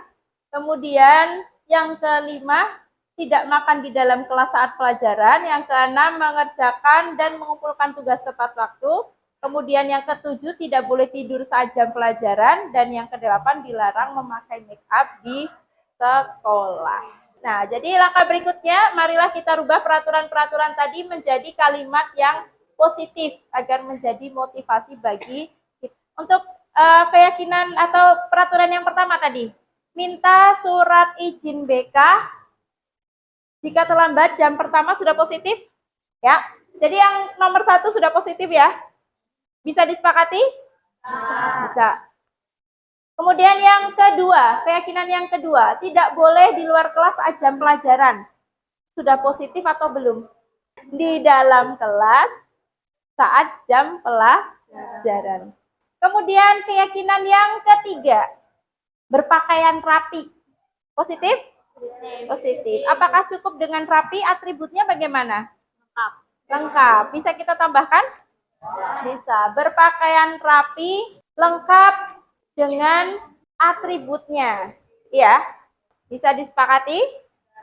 Bisa. Sekarang yang keempat, diizinkan ke kantin jika belum sarapan. Nah, mungkin tadi yang dimaksud ini ya, bertentangan dengan keyakinan yang kedua. Jadi untuk peraturan yang keempat, berarti bisa dihapus ya, karena bertentangan dengan yang nomor 2. Peraturan yang kelima, tidak makan di kelas saat pelajaran. Positif apa negatif? Ya, berarti mungkin makan di kelas saat jam istirahat. Positif ya. Berikutnya, keyakinan berikutnya, mengerjakan dan mengumpulkan tugas tepat waktu. Sudah positif? Sudah ya? Nah, lanjut. Yang ketujuh, tidak boleh tidur saat jam pelajaran. Negatif. Yang positif gimana? Memperhatikan dan fokus saat jam pelajaran. Nah, yang terakhir, dilarang memakai make up di sekolah. Gimana? Mau dirubah untuk yang ke-8? Mungkin saling menghargai dengan sesama teman ya. Ada teman yang nggak suka bau wangi ya, dihargai. Ya, jangan dihujat. Misal Torres gak suka bau wangi-wangi, ya Torres jangan dihujat. Ya. Menghargai diri sendiri dan orang lain. Ya. Ini ada yang mau menambahkan untuk keyakinan nomor 8 dirubah menjadi menghargai diri sendiri dan orang lain. Nah, sekarang dari keyakinan-keyakinan yang tadi sudah kita susun, nilai-nilai kebajikan apa saja yang terkandung dalam setiap keyakinan? Gimana? Ada saran dari teman kalian untuk menambahkan keyakinan lagi, yaitu tentang tiket. Mau ditambahkan? Iya, ditambahkan ya. Berarti kita masukkan ke keyakinan nomor 4 ya. Berarti menjaga kebersihan kelas ya. Menjaga kebersihan kelas, di mana di dalamnya berarti yang piket harus mau piket, ya kan? Oke, sekarang kita bahas nilai-nilai kebijakannya satu persatu. Ya, untuk minta surat izin BK jika terlambat jam pertama, berarti nilai kebajikan apa yang mau diraih? Disiplin. Kemudian yang kedua, nilai kebajikan apa yang ingin dicapai? Di dalam kelas selama jam pelajaran. Keteraturan.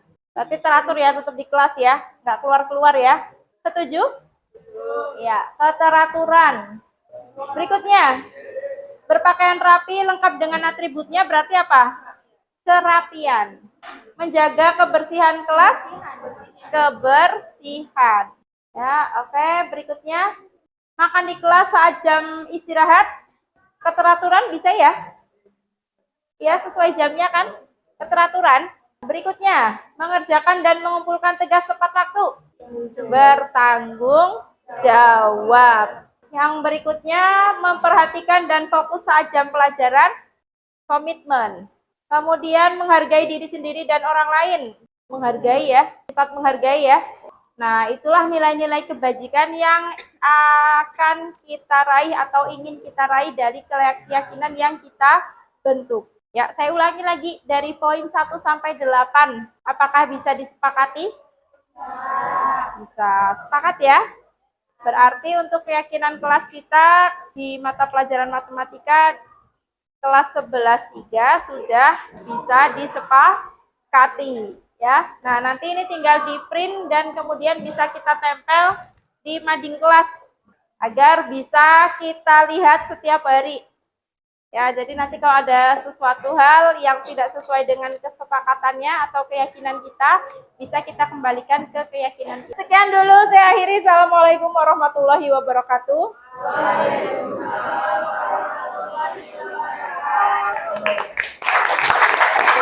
Nah, di sini saya akan menampilkan aksi nyata saya tentang segitiga restitusi.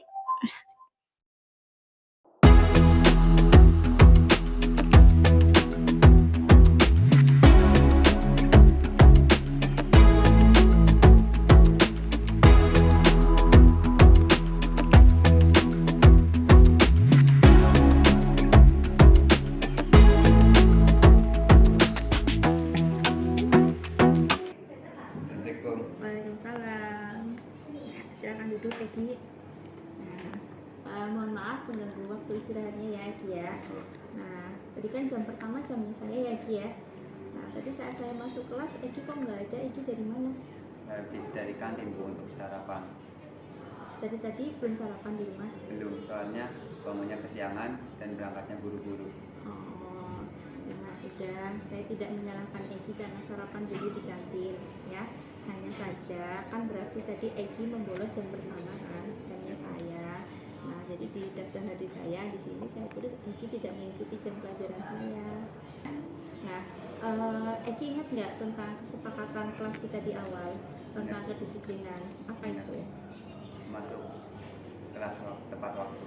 Ya, terus selain itu kalau mau keluar harus izin dulu. Iya, harus izin terlebih dahulu ya. Nah, jadi kira-kira tadi yang Egi lakukan itu sudah sesuai dengan kesepakatan kita atau belum? Belum sesuai ya dengan keyakinan kita ya. Nah, jadi sekarang kalau saya tanya, gimana caranya Egi untuk memperbaiki keadaan tersebut? Mungkin saya akan bangun lebih awal dan agar bisa siap-siap. Tidak buru-buru ya. Tidak buru-buru untuk berangkat. Dan sempat untuk makan sarapan. Ya, jadi nanti tidak sarapan di kantin lagi ya. Nah, jadi Egi sekarang sudah menyadari apa yang harus Egi lakukan agar sesuai dengan keyakinan kita ya. Oke, baik.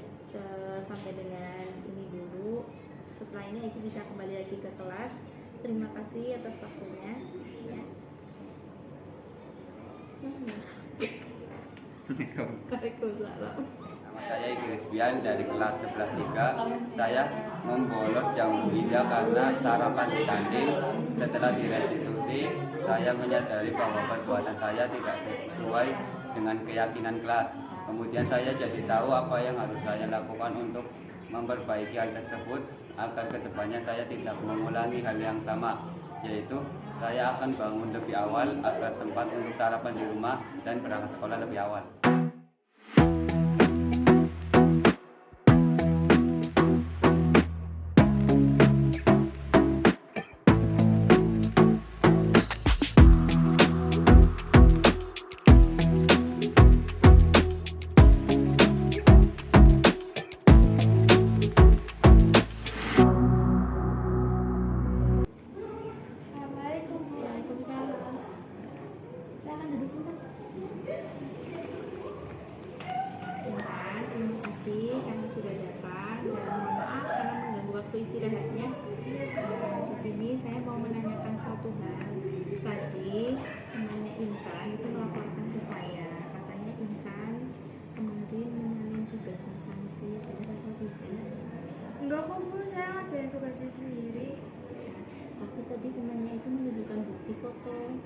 Jadi di situ posisinya Intan sedang menyalin tugasnya Santi, dan setelah saya cek tadi jawabannya Intan sama jawabannya Santi itu ternyata sama persis.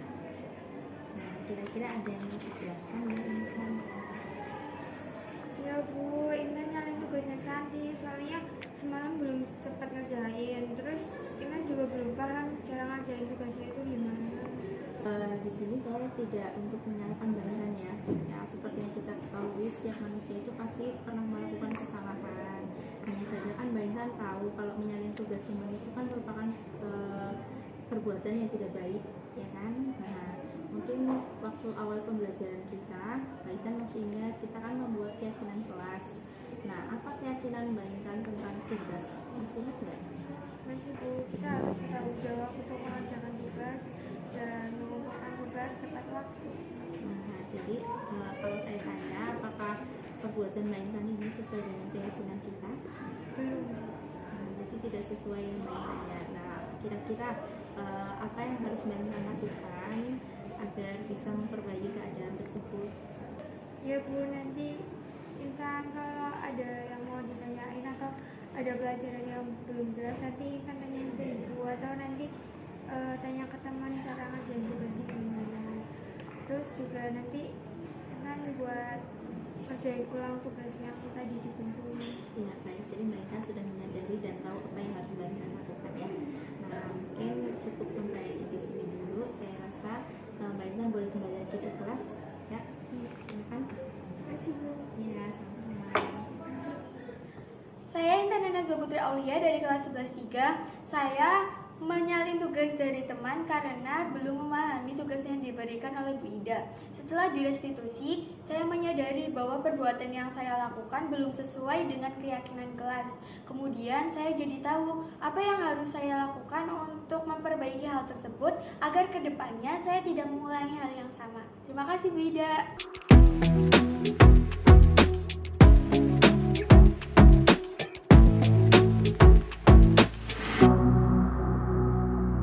Ini kalau tadi aksi nyatanya, ya aksi nyata dari saya ini untuk penerapan segitiga restitusi.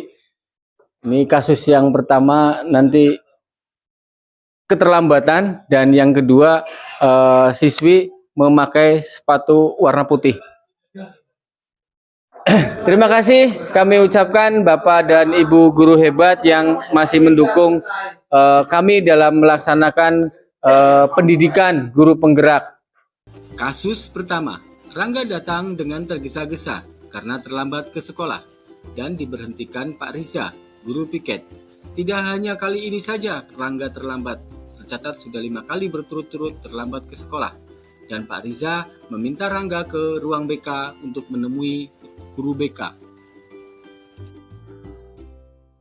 Assalamualaikum Pak.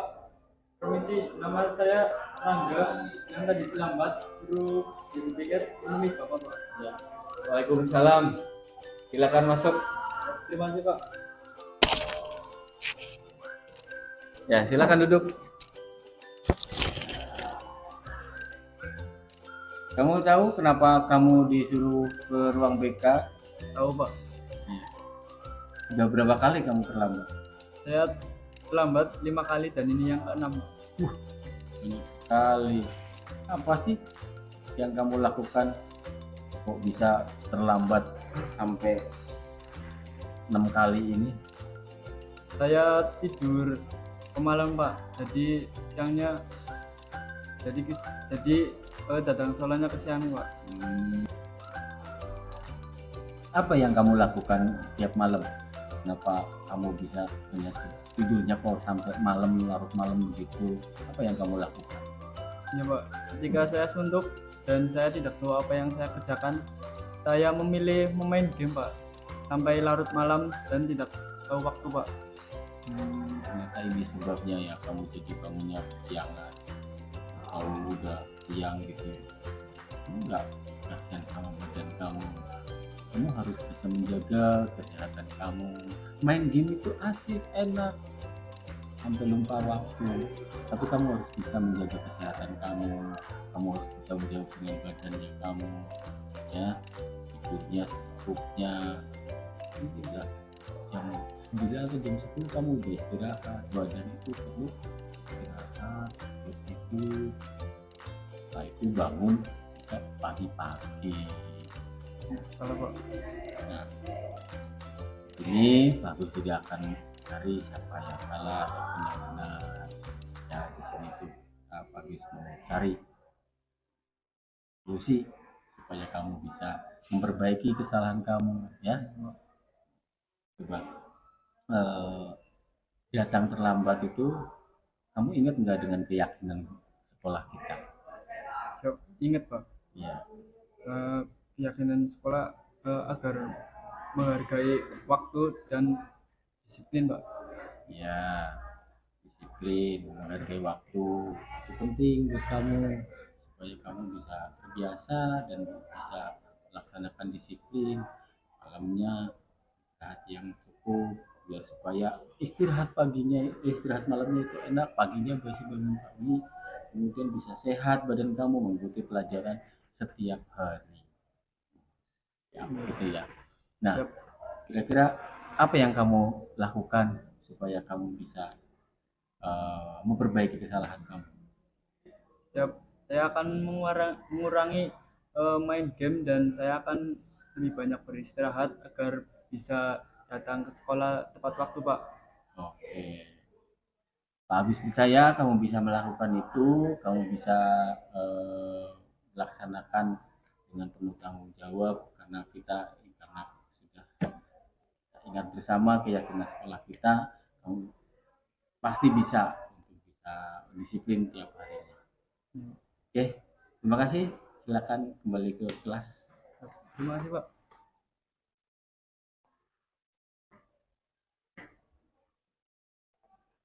Saya senang dan merasa lega dengan pelaksanaan segitiga restitusi yang dilakukan sekolah.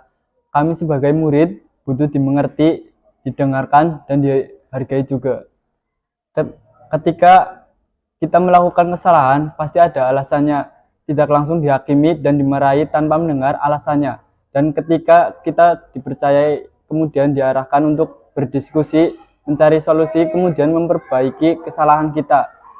Saya yakin kita pasti bisa memperbaikinya. Jadi saya harap Bapak atau Ibu guru pun dapat membimbing kita dalam menemukan solusi ketika kita melakukan kesalahan. Terima kasih. Kasus kedua, Anindya, siswi kelas 12-4, terlihat oleh Bu Lintang memakai sepatu warna putih pada saat upacara dan diminta berbaris terpisah di sisi lapangan. Setelah selesai upacara, Pak Agus menghampiri dan melakukan restitusi. Nah, ini kenapa kamu pakai sepatu putih? Iya Pak, maaf. Sudah, duduk dulu sana yuk. Kenapa kamu pakai sepatu warna putih? Iya Pak, maaf.